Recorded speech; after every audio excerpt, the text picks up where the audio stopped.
Wow, maliwanag na maliwanag na. Ang sunod niya, bumbilya na daw. Anyway guys, alam nyo, na-realize ko lang, mas masarap maglalakad na naka-jeans, Oh. rubber shoes. Pero nagpapasalamat ako. Alam mo ba, Reds? Nung nag-iikot tayo dati sa Cinco Distrito, may lumapit sa akin na designer. Ang pangalan niya Francis Deli. Okay. Sabi niya sa akin, siya daw magbibili sa akin pag nanalo ako. Oh. Alam mo, nung nanalo ako, tinawagan ko, sabi ko, gusto mo pa ba? Kapagawa ko ng simpleng damit. Sabi niya, hindi, regalo ko sa'yo. Tingnan mo naman, Reds. Simpleng gamit. Hindi siya simple. At hindi ko kakayanin bilhin to dahil masyadong maganda at masyadong Oh. bongga. Pero in fairness, Gaya nagagaling ng mga Manilenyo. Imagine mo, Manilenyo na designer, lahat pa ng nakakabit dito, binili sa Maynila. Pero bakit talaga kasi maliwanag?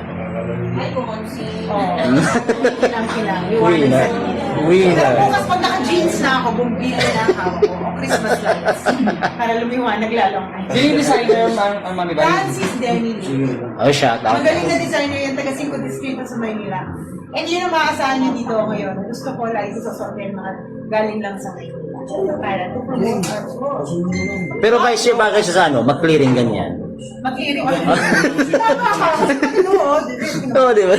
Ang haba. Walis-walis dyan. Napakaganda naman ang vice na yung may Ay, correct. Ay. Patalo.